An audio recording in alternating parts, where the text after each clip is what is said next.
Hallo und herzlich willkommen zu einem neuen Video von Schuster Automobile. Heute habe ich mal wieder was für die CX-30-Fahrer unter euch, denn wir haben schon ganz viele Anfragen bekommen, ob es denn nicht möglich wäre, mal so ein Modell ein bisschen hübscher, ein bisschen sportlicher zu machen. Das heißt Tieferlegung, schicke Felgen drauf, aber vielleicht auch ein Bodykit oder eine schöne Auspuffanlage. Heute ist es soweit, ihr wurdet erhört, ich habe mich einfach mal komplett durch die Tuningliste geklickt, einfach mal alles für euch bestellt. Und hier seht ihr es schon so schön aufdrapiert. Das werden wir uns heute in diesem Video natürlich mal anschauen, das heißt auspacken. Ich zeige euch aber natürlich auch mal die Montage an so einem Fahrzeug, wie sowas eigentlich abläuft, wie kompliziert das tatsächlich ist oder eben nicht. Und natürlich am Ende dann das Endprodukt mit einem Soundcheck, dass man auch hört, wie die Auspuffanlage wirklich klingt. Und wenn euch das interessiert, dann solltet ihr hier in diesem Video auf jeden Fall dranbleiben. Gleich nach dem Intro legen wir los.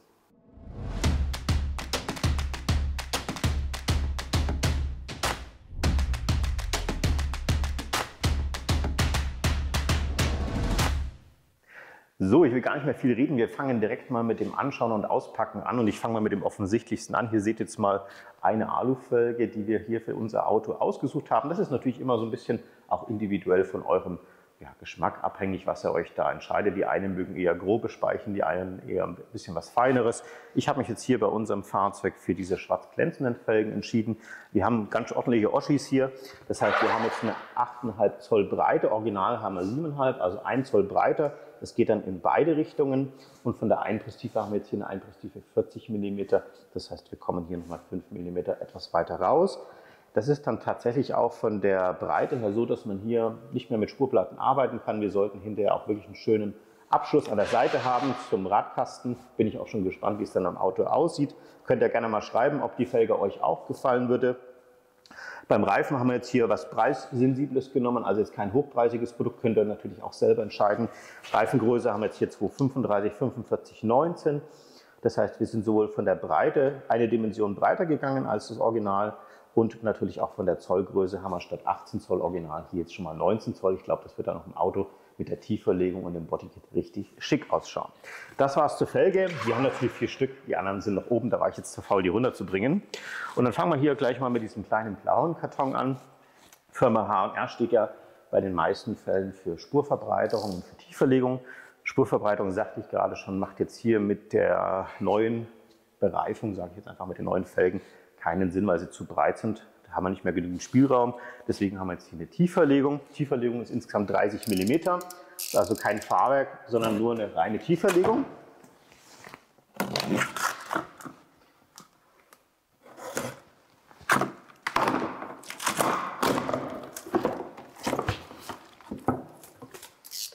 So kommt das Ganze dann zu euch. Wir haben hier natürlich eine Kontrollkarte, wer das Ganze dann am Endeffekt die Qualitätskontrolle gemacht hat. Hier sind dann Gutachten und Hinweise noch mit dabei und hier auch nochmal ein Gutachten eingefügt für das Auto. Das ist übrigens interessanterweise die gleiche Tieferlegung für den Mazda 3 wie auch für den CX-30. Kann man also für beide Modelle verwenden und diese Tieferlegung ist grundsätzlich auch für alle Motoren vom CX-30 geeignet. Hier unter der Schutzverpackung seht ihr dann das Fahrwerk. Wir haben natürlich unterschiedliche Dämpfer für vorne und für hinten und das müsste jetzt, glaube ich, soweit ich weiß, hier die Vorderachse sein. Kann man ganz gut erkennen, hier Vorderachse Front und so ein bisschen blau pulverbeschichtet, würde ich behaupten. Schaut halt typisch nach H&R aus und grundsätzlich ist natürlich auch H&R eine deutsche Firma, die also wirklich auch sehr, sehr gute Produkte liefert und auch im Rennsport natürlich sehr aktiv unterwegs ist. Also da habt ihr auf jeden Fall einen namhaften Hersteller, der natürlich bei so einer Federung auch im Alltag noch einen gewissen Restkomfort bietet, also die es nicht Bockel hat, aber gleichzeitig natürlich das Auto noch mal ein bisschen spurstabiler macht und weniger Wankbewegungen ins Auto reinbringt. Also so eine Tieferlegung lohnt sich eben für alle, die es ein bisschen direkter, ein bisschen sportlicher haben wollen. Natürlich hauptsächlich auch wegen der Optik. Dann schauen wir uns nochmal die vorderen Federn an, pardon, die hinteren. Die schauen dann so aus. Hier ist dann nochmal so ein Gummiring drum. Das soll vermutlich dann auch, ist ein bisschen eingeölt, den Geräuschkulisse ein bisschen dämpfen, falls jetzt hier oben das Ganze ein bisschen auf Block geht. Ich vermute, dass wir hier eine progressive Feder haben. Das seht ihr an den unterschiedlichen Wickelungen. Das heißt, dass hier wahrscheinlich der weichere Bereich ist und hier dann der härtere Bereich, dass das also zunächst zusammengeht. Ist jetzt nur eine Vermutung im Moment, aber ich denke, so wird es sein. Genau, davon haben wir natürlich auch wieder 2 Stück. Bei den nächsten beiden Kartons, muss ich zugestehen, weiß ich gar nicht so genau, in welchem Karton sich was befindet. Wir lassen uns am besten mal überraschen und wir fangen mal mit dem kleineren Karton an.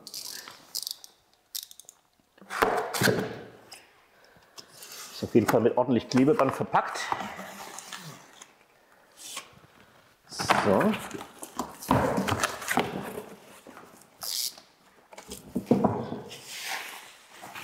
Schaut nach Auspuffanlage aus. Jawohl.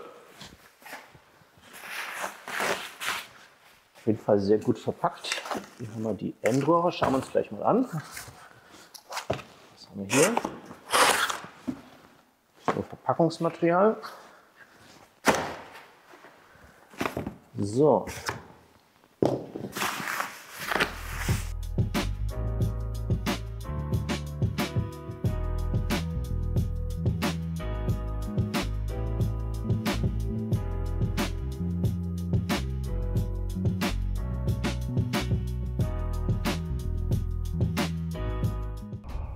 Ich bin gerade schon so ein bisschen ins Schwitzen gekommen, weil das alles sehr, sehr gut verpackt und verklebt war, damit es sicher auch unbeschädigt ankommt.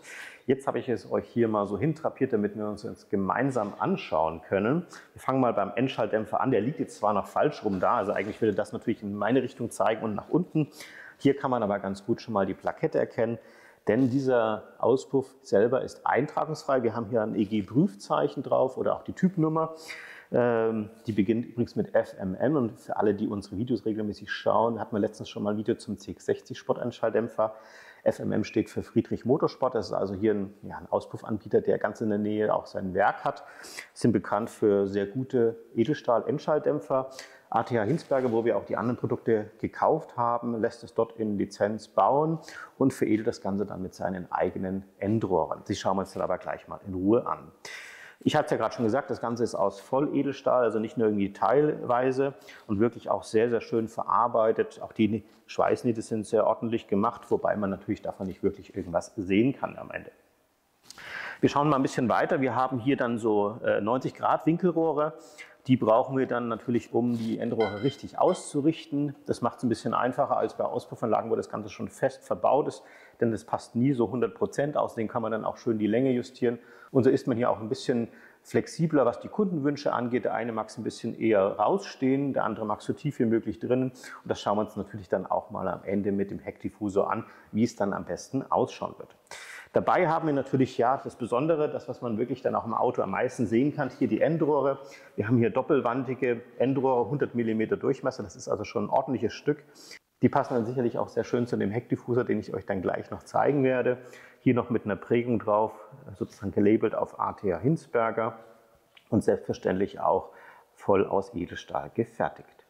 Ich finde auch immer gerade diese Kante hier, die so schön, wie soll ich sagen, geböttelt ist, gefällt mir immer ganz gut, geht nach innen ein bisschen konkav rein.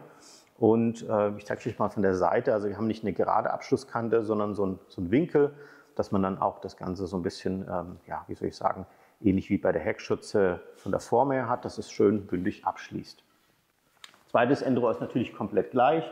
Hier haben wir noch ein bisschen Befestigungsmaterial, das heißt Schellen, um das Ganze dann auch zu fixieren. Und hier dann eben diese EG-Prüfbescheinigung. Kleiner Fun-Fact am Rande, war ich gerade selber überrascht, dieser Endtopf sozusagen ohne jetzt diese passenden Befestigungsstücke für die Gummipuffer, die sich da drin befinden, passt tatsächlich interessanterweise beim MX-5 auch. Mazda 3 war mir eigentlich schon klar, CX-30 sind ja ziemlich baugleich, aber auch beim CX-3. Also hier wird tatsächlich immer der gleiche Endtopf verwendet und dann eben nur die Befestigungen angepasst an die jeweiligen Fahrzeuge. So, das war es jetzt mal zum Endschalldämpfer. Weiter geht's mit dem nächsten Karton. So, das ist also, wie ihr sicherlich feststellen könnt, unser Heckdiffusor. Links und rechts kommen dann natürlich in die großen Öffnungen die Endschalldämpferrohre. Und wir haben uns jetzt hier für eine von diesen 3 verschiedenen Farbversionen entschieden, und zwar für Schwarz-Matt. Habe ich bewusst mal getan, weil das Auto natürlich im unteren Bereich schwarz-matten Kunststoff hat. Ich halte es mal so ein bisschen, nicht ganz so anstrengend. Es gäbe es auch grundiert, also wirklich so, dass man es lackieren sollte, und schwarz glänzend. Also es ist natürlich auch mal ein bisschen Geschmackssache, wie man sein Auto hinterher designen möchte, wie es am Ende ausschauen soll. Ich habe mich jetzt einfach, wie gesagt, für matt entschieden. Die Oberfläche ist also schon schwarz-matt lackiert. Das erspart euch natürlich dann auch entsprechende Kosten. Und ich muss sagen, die Verarbeitung ist wirklich sehr gut. Bin ich aber auch vom Hinsberger grundsätzlich gewöhnt. Und es ist auch nicht so ein dünnes, lappriges Teil, wie man das teilweise aus dem Zubehör sieht, dann wirklich massiv verarbeitet. Und hier dann eben zur Stabilität, damit es eben nicht brechen kann, wahrscheinlich beim Transport auch nochmal auf so einer Holzleiste fixiert. Auf der Rückseite seht ihr noch was Interessantes. Dieses Teil wird nämlich auch in 2 Versionen angeboten. Einmal für Fahrzeuge, die eine Anhängerkupplung haben und einmal ohne. Wir haben jetzt natürlich ein Auto ohne Anhängerkupplung. Und hier wird es dann eben nochmal ausgeschnitten werden, wenn ihr beispielsweise eben euch für den Heckdiffuser mit der montierten Anhängerkupplung entscheidet.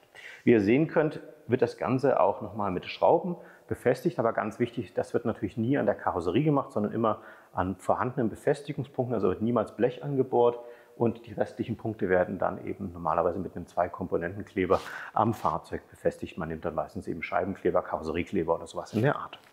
Okay, und das ist unser Heckdiffuser, den tue ich mal beiseite.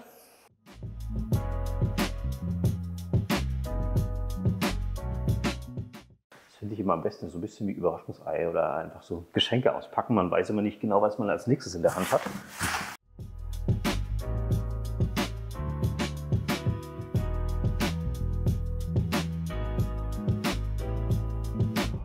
Ich sage euch, ich habe jetzt ungefähr schon fast 10 Minuten zum Auspacken gebraucht. Ich habe keine Ahnung, wie lange es gedauert hat, das alles so einzupacken. Aber ich habe es euch jetzt hier mal so hintrapiert, damit man sich das ein bisschen besser vorstellen kann. Etwas kleiner natürlich als im Original. Wir schauen uns mal hier den vorderen Bereich an. Wir haben also nicht nur einen Heckdiffusor, sondern auch vorne eine Frontlippe, die ist dreiteilig. Das heißt, wir werden hier unten in der Mitte, ich weiß nicht, wie man sowas nennt, einen Flap oder sowas in der Art haben, den man dann unten an die Originalstoßstange dran montiert, damit es nochmal ein bisschen sportlicheren Look bekommt. An der Seite dann geht diese Lippe nochmal weiter, bekommt dann so eine Art Wing, wie man das so neudeutsch nennen mag. Auch das hier natürlich alles in schwarz-matt. Bei uns jetzt bestellt worden. Ihr könnt es dann, wie gesagt, in diesen 3 Farbkombinationen bekommen. Dann geht es noch weiter, damit wir hier auch einen schönen Übergang zu unserem Heckdiffusor an der Seite haben. Leiten wir das Ganze hinten zum Hinterrad, also hier müsst ihr euch vorstellen, dass jetzt hier das Hinterrad wäre. Leiten wir das so ein bisschen ein, indem wir so eine leichte Seitenkleidung oder Seitenschutz einbauen. Und hier geht das Ganze dann auch wieder hinten rum, sodass wir auch die gleiche Optik wie vorne haben und leiten dann rüber in den Heckdiffusor. Das gleiche natürlich dann auch noch auf der rechten Seite. Und ich bin schon gespannt, wie es dann auch wirklich am Fahrzeug wirken wird. Das eine ist ja immer so, wie man es auf Fotos aussieht oder wie man sich das dann am Ende des Tages vorstellt. Aber wie es dann am Auto aussieht, sieht man natürlich dann erst, wenn alles montiert wurde. Da drüben sind noch 2 weitere Kartons, die schauen wir uns natürlich auch nochmal an. Hier jetzt auch ganz wichtig, wenn ihr sowas zum Beispiel eben euch selber zutraut zu montieren, ist auch schon Montagematerial dabei. Das heißt also hier das entsprechende Klebematerial, Befestigungsschrauben und so weiter und so fort und natürlich auch eine Montageanleitung. Grundsätzlich gehört dann natürlich aber auch schon eine relativ hohe Fachkenntnis dazu. Ihr solltet also schon so ein bisschen Übung bei diesem Thema haben. Ist hier schon markiert mit Zubehör. Und dann habe ich noch was anderes, das hat mit unserem Bodykit nichts zu tun, aber wir kriegen auch immer wieder Anfragen zum Thema Motorhaubenlüfter, weil bei Mazda sind ja bei den meisten Fahrzeugen keine Dämpfer vorne in der Motorhaube dabei, sondern wirklich nur so eine Stange, die man festmachen muss. Und ich habe gesagt, komm, das bestellen wir auch gleich damit, um euch das mal zu zeigen. Hier werden also dann vorne in der Motorhaube diese Dämpfer installiert. Und wenn ihr dann eben diese Nase öffnet oder den Öffner öffnet, dann geht die Motorhaube sozusagen selbstständig auf und man muss diese Stange nicht mehr montieren zum Arretieren. Das schauen wir uns natürlich dann auch mal an, wie das Ganze dann auch in der Praxis funktioniert. Apropos Praxis, unser Monteur, der wartet schon, damit er gleich loslegen kann, denn das wird doch eine ganze Zeit lang dauern. Ich vermute, dass heute der komplette Tag dafür draufgehen wird und ich nehme euch während der Montage natürlich immer mal wieder mit, um euch ein paar interessante Dinge zu zeigen. So, es sind nun 4 Stunden vergangen und wir haben schon einiges geschafft, was wir uns anschauen können. Daher wird es jetzt mal Zeit für ein kleines Update. Und wir fangen gleich mal ganz hier hinten an und man sieht schon, wir haben den neuen Endstelldämpfer montiert. Passt sehr, sehr gut, hat einwandfrei auch von der Positionierung hingehauen. Manchmal muss man da noch ein bisschen was nachbiegen. Das hat jetzt hier wirklich gut gepasst. Und ihr seht schon, da unten habe ich euch mal den originalen Endstelldämpfer hingetan. Man sieht, glaube ich, schon ganz gut, allein schon von der Breite her, wie viel größer das Original ist. Ist ein bisschen anders konstruiert. Und auch vom Gewicht her habe ich vorhin gemerkt, dass man hier tatsächlich gemerkt hat, dass der hier deutlich leichter ist wie der hier. Die Biegungen hier sind noch nicht fest. Damit können wir dann die genaue Position der Endrohre bestimmen. Dazu brauchen wir allerdings erstmal unseren Heckdiffusor. Hier kann man dann eben die Höhe bestimmen, dann auch das Endrohr in der Länge verstellen und natürlich auch hier nochmal die Passform anpassen. Das ist schön mittig dann auch hier drinnen, steht und nicht irgendwie zu einer Seite tendiert. Heckdiffusor ist jetzt noch nicht dran, aber ich kann euch zum Beispiel mal diese Flaps zeigen. Die konnte man sich vielleicht vorhin gar nicht so richtig vorstellen. Hier haben wir jetzt mal so einen hinteren rechten Flap. Und damit ihr auch mal seht, wie schön das eben vorbereitet ist, dass das nicht irgendwie Universalware ist, die man noch irgendwie besonders vorbereiten und einschneiden muss. Da hat sich jemand wirklich Gedanken gemacht. Ihr seht hier unten diese kleine Kante. Ich nenne es mal so eine Abrisskante. Und da passt also hier diese Nut sehr, sehr schön rein. Ich versuche das mal so ein bisschen dran zu halten. So, kommt das also direkt hier rein. Und so wird es dann im Endeffekt dann auch beim Endergebnis ausschauen. Und wenn wir hier mal so ein bisschen drunter schauen, sehen wir hier zwei Befestigungen direkt für dieses Kunststoffteil. Und genau an der gleichen Stelle befinden sich auch die Bohrungen. Also es ist wirklich sehr, sehr schön. Hier das Ganze auch noch verklebt, sodass es wirklich bombenfest hält. Von der Farbe her war ich mir am Anfang nicht so ganz sicher, ob das wirklich schön zur Karosserie passt. Ich mag es immer, wenn das Auto so ein bisschen Ton in Ton ist. Das heißt, dass wir hier möglichst wenig Unterschiede haben von der Farbgestaltung. Jeder mag das so ein bisschen anders. Und ich finde hier das Matt passt sehr schön auch zu dieser matten Struktur von der Stoßstange und fügt sich dann eben auch sehr schön ins Gesamtbild ein. Ja, jetzt waren wir gerade hier schon auch an der Seite bei der Felge. Hier sieht man schon mal die neuen 19 Zoll Felgen drauf. Und wenn man hier schon ein bisschen von der Seite schaut, schaut es schon sehr, sehr vielversprechend aus. Vielleicht kannst du es ein bisschen einfangen. Also wir stehen schon ganz ordentlich raus durch die breite Felge. Und ich glaube, wenn das einfedert, wirkt es dann auch wirklich sehr schön. Und ja, die Felge gefällt mir einfach gut. Ich mag einfach das Design. Aber wie gesagt, das hat jeder so ein bisschen seinen eigenen Geschmack. Jetzt habe ich zwar schon den anderen Diffusor in der Hand, aber ich will euch gerne noch die Federn zeigen. Hier sieht man mal die hinteren Federn schon komplett eingebaut. Hatten wir uns hier vorhin auch schon ein wenig näher angeschaut gehabt. Und ich habe hier auch mal zum Vergleich die Originalfeder hingelegt. Und man sieht schon sehr stark an der Windung, dass es hier eben anders konstruiert wurde. Hier eben eine progressive Feder, die eben einen weicheren und einen härteren Bereich hat. Und ja, das typische H&R-Blau eben. Dieses Gelbe, was ihr da übrigens seht, das ist also das Karosserieschutzwachs oder Konservierungswachs, was im Endeffekt unten im Unterboden aufgetragen wurde, damit möglichst lange alles sehr, sehr schön ausschaut und auch das Ganze vor Salz und vor Wasser geschützt ist. Deswegen schaut das hier so ein bisschen gelblich aus. Ja, und an der Seite haben wir dann so eine Art Seitenspoiler oder Seitenflap. Der wird hier auch an der Seite dran montiert. Das wird hier geschraubt und auch wieder geklebt. Wird dann ungefähr so ausschauen im Endergebnis. Was mir hier gefällt, ist auch wieder die Farbgestaltung, dass das also sehr gleichmäßig ausschaut. Tut mir leid, dass momentan unser Auto so dreckig ist. Wir haben momentan so viel Blütenstaub hier bei uns. Da kannst du irgendwie waschen und dann ein paar Stunden später ist alles wieder total dreckig. Was mir auch gefällt, ist, ich mag immer so ein bisschen, wenn alles ein bisschen symmetrisch ist. Das heißt, hier hat man auch schön hier die Türabschlusskante mit diesem Punkt hier fixiert, sodass das alles ein schönes Bild gibt. Und ich glaube, es ist zwar sehr dezent, aber wirkt dann einfach auf den fertigen Autos auch nochmal sehr schön. Okay, schauen wir gleich mal nach vorne. Da haben wir schon ein bisschen mehr geschafft heute. Hier seht ihr schon Felge, kennt ihr ja schon. Da oben haben wir natürlich wieder unsere Feder montiert. Kann man jetzt hier nicht ganz so gut erkennen wie jetzt hinten. Aber vorne haben wir schon einiges geschafft. Da sind wir schon fast fertig. Hier seht ihr jetzt mal die Flaps und auch den Frontgrill, nenne ich ihn einfach mal. Die werden hier an dieser Stelle auch nicht geklebt, sondern nur geschraubt. Und ich finde, das schaut auch schon richtig schick aus hier auch. Ich glaube, wenn man das von oben ansieht, wird es dann noch ein bisschen sportlicher und aggressiver. Jetzt sieht man hier eine seltsame Perspektive von unten. Aber mir gefällt das Design, hat mir schon auf Foto ganz gut gefallen. Ist natürlich für so ein SUV mal was Ungewöhnliches. Aber ich glaube, es wird diesem Auto durchaus sehr gut stehen. Ja, wir legen jetzt weiter los mit dem Heckdiffusor, machen die Endrohre noch dran und die ganzen kleinen Teile, die ich euch gerade schon gezeigt hatte. Und dann natürlich noch den Haubendämpfer. Und ich gebe euch dann wieder ein Video-Update, wenn wir fertig sind.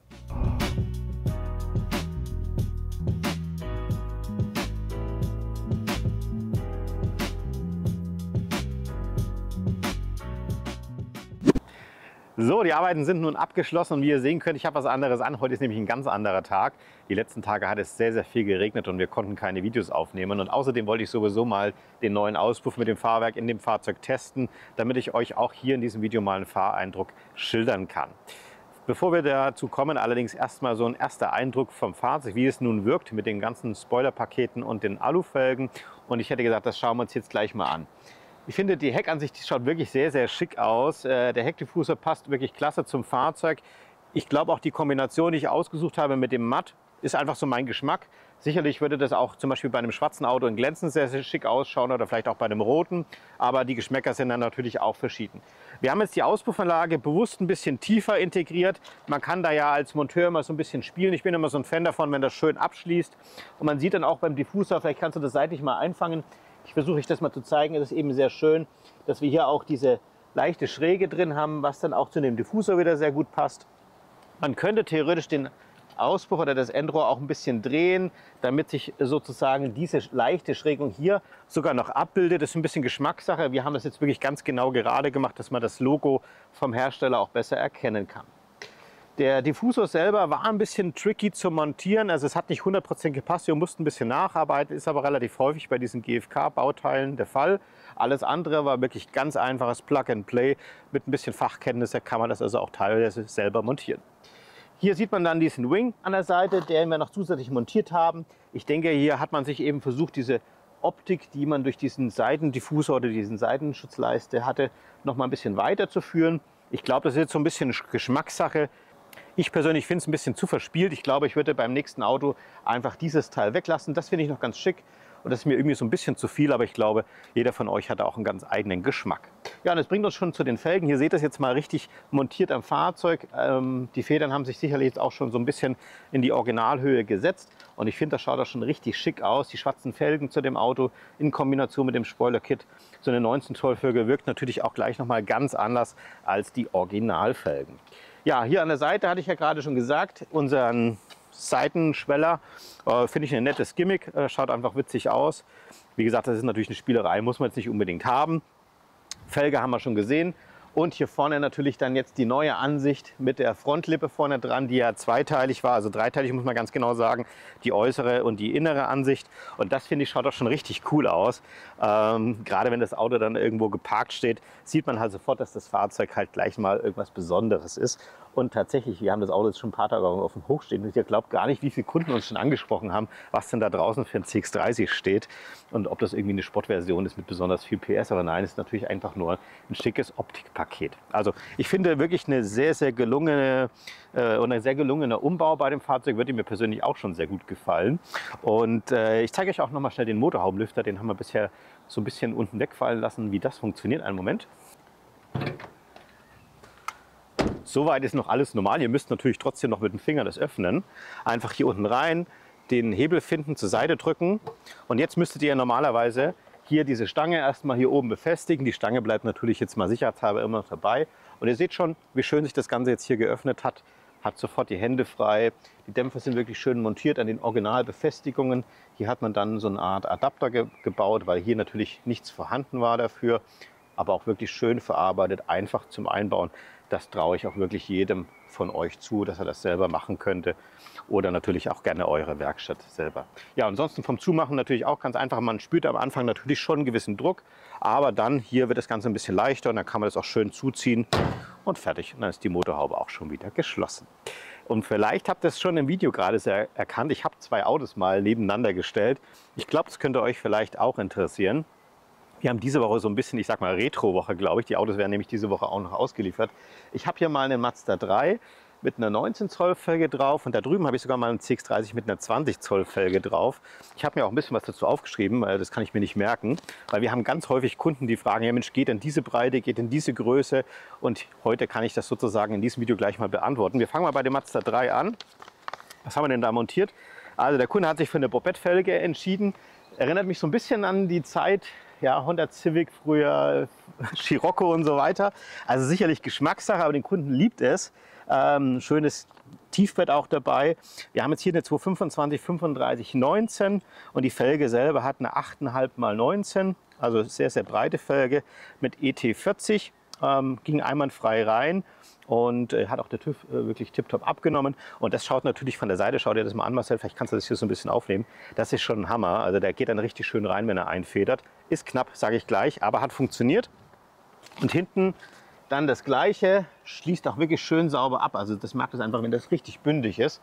Aber muss man natürlich schon aufpassen bei Bordsteinen. Ich glaube, das könnt ihr schon sehen. Dadurch, dass der Reifen relativ knapp aufliegt, muss man einfach hier gerade mit den Bordsteinen ein bisschen aufpassen. Ja, und noch ein kleines Gimmick. Der Kunde wollte natürlich gerne eine Originaloptik haben. Offiziell war hier natürlich ein Borbett-Logo drauf. Aber die Original-Nabendeckel haben sogar drauf gepasst. Fand ich auch ganz witzig. Haben wir noch ein paar Mazda-Nabendeckel drauf gemacht. Wenn ich gerade schon bei dem Auto bin, ich zeige euch noch mal was, kriegen wir auch relativ viele Anfragen. Schaut mal hin auf das Heck. dann wird das sicherlich was auffallen. Da fehlen so ein paar Logos an der Seite. Kunde hat uns aufgefordert, doch bitte mal diese Logos wegzumachen. Bei dem Auto sind sie tatsächlich nur geklebt, nicht gesteckt. Ist nicht bei allen Modellen der Fall. Also schaut gleich mal noch die Heck ein bisschen aggressiver, ein bisschen cleaner aus. Und vielleicht habt ihr auch schon gemerkt, kleine Spielerei, die sich der Kunde noch gewünscht hat. Er wollte keinen Heckwischer mehr haben. Dann hat er sich den Heckwischer eben ausbauen lassen und wir haben dann so einen Glasadapter oben drauf gemacht. Ist sicherlich eine Spielerei, aber manche Kunden stehen halt drauf. So, dann haben wir hier auf der rechten Seite, hatte ich schon gesagt, 20 Zoll. Das jetzt hier ist auch von der Breite 8,5 Breite, 20 Zoll diesmal und 235er Reifen mit 40 R20, also 20 Zoll. Das ist natürlich schon eine richtig krasse Größe für das Fahrzeug. Theoretisch wären auch noch 21 möglich. Der Kunde selber hat sich jetzt hier für eine Felgenschutzleiste entschieden. Ihr seht ja hinten einen relativ starken Wulst an dem Reifen, sodass die Felge ein bisschen geschützt wird. Wenn man doch mal den Bordstein touchiert, sicherlich ein sinnvolles Extra. Auch einwandfrei vom TÜV gewesen, gar keine Karosseriearbeiten, hat wirklich tiptop funktioniert und hier auch eben lustigerweise so ein bisschen so ein Retro-Look. Finde ich, passt aber auch ganz gut zu dieser Autofarbe, irgendwie so dieses Zweifarbige. Ich bin eher so der Fan von modernen Felgen, aber ich finde, es hat irgendwie auch was. Also könnt ihr ja gerne mal in die Kommentare schreiben, was ihr zu den zwei Zubehörfelgen sagt. Wie gesagt, mal was Besonderes findet man, glaube ich, nicht an jeder Ecke. Ja, jetzt kommen wir nochmal zu unserem Fahrzeug zurück. Ihr wollt sicherlich auch mal hören, denke ich, wie nun dieser Auspuff klingt und jetzt schon vom ersten Gefühl her, ich hatte ihn jetzt schon mal ein Stückchen auf der Autobahn unterwegs. Man sieht es vielleicht auch so ein bisschen, die Auspuffblende ist nicht mehr ganz silber. Sie hat schon so eine leichte Hitzetönung bekommen. Das ist so ein bisschen eingebrannt, nenne ich es mal. Und es war wirklich sehr angenehm, mit dem Auto zu fahren. Man merkt natürlich, dass das hinten nicht original ist. Aber selbst bei hohen Geschwindigkeiten, selbst unter hoher Last, ist der Auspuff wirklich angenehm. Also wirklich absolut langstreckentauglich. Also so braucht ihr euch wirklich keine Gedanken machen, dass das jetzt irgendwie eine Klangtröte ist und ihr dann irgendwie nach 2 Stunden Kopfschmerzen bekommt. Absolut nicht. Also Urlaub fahren, so kein Problem. Und wenn man dann das Fenster mal aufmacht, vielleicht ein Tunnel dazu kommt, dann macht es natürlich auch Spaß, mal ein bisschen Gas zu geben. Dann hört man auch den Klang von dem Auspuff und den hören wir uns jetzt mal an. Wir fangen mal als allererstes mit dem Leerlauf an. Ich habe mich jetzt so circa 1 Meter vom Fahrzeug entfernt. Ich hoffe, ihr könnt mich trotzdem noch über das Mikrofon hören. Starte mal den Motor. Also wie ihr schon hören könnt, ein sehr tiefer Ton, aber durchaus recht dezent. Am Anfang so ein bisschen frech, vielleicht habt ihr das gehört. Motor ist jetzt natürlich komplett warm. Wäre der jetzt kalt, würden wir ungefähr so 5 bis 10 Sekunden etwas höhere Drehzahl haben. Klingt auch sehr, sehr nett, wenn er dann kalt ist, sage ich euch gleich mal. Jetzt hören wir uns mal den Motor an und dann den Auspuff, wie er sich verhält, wenn wir ein bisschen Gas geben. Gib mal ein bisschen Gas.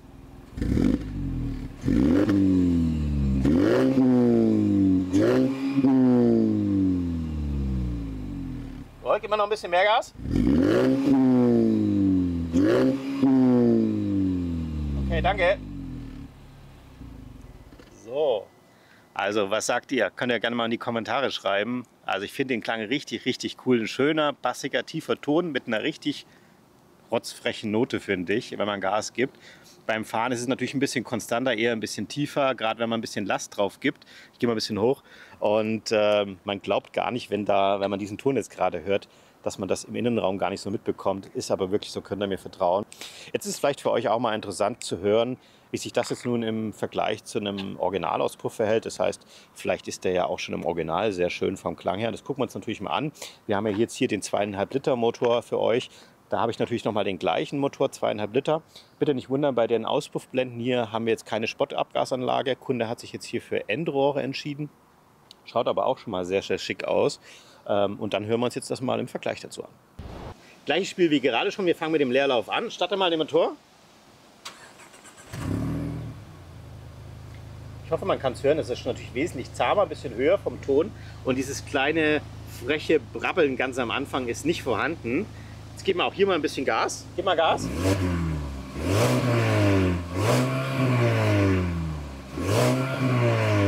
Gerne noch ein bisschen mehr. Okay, danke dir. Also ich denke, man konnte schon den Unterschied hören, oder? Also schon ganz gewaltig, was da an anderem Klang bei diesem Endschalldämpfer rauskommt. Ich finde trotzdem, für einen Vierzylinder merkt man schon das Volumen. Er klingt sehr schön, aber natürlich kein Vergleich zu dieser Auspuffanlage. Also ich finde, das macht halt einfach Bock, sage ich jetzt einfach mal. Also ich bin auch wirklich ein Fan davon. Wie gesagt, schreibt gerne mal in die Kommentare, was ihr zu dem Thema denkt. Ihr hattet euch ja gewünscht, mal bei so einem CX-30 so eine Auspuffanlage mal einzubauen, mal zu testen. Und wir werden für euch auch nochmal hier einen richtigen Soundcheck machen, so ein bisschen mit Fahrtgeräusch, auch von innen, dass ihr euch das noch ein bisschen besser vorstellen könnt. Das wird allerdings nicht mehr hier in diesem Video stattfinden, das wird uns einfach zu lange. Aber wartet da gerne ab ein paar Tage, dann haben wir das Video sicherlich auch noch hochgeladen. Und übrigens, damit ihr diese Videos von uns nicht verpasst, habe ich einen ganz wichtigen Tipp für euch. Denkt jetzt am besten gleich mal dran, unseren Kanal zu abonnieren, die Glocke zu drücken, da kriegt ihr nämlich immer eine Info, wenn wir ein neues Video hochgeladen haben. Hat euch dieses Video hier gefallen, freuen wir uns über einen Daumen nach oben. Habt ihr Fragen, schreibt es wie immer in die Kommentare rein. Ansonsten ja, danke ich euch fürs Zuschauen. Wir sehen uns wieder beim nächsten Video.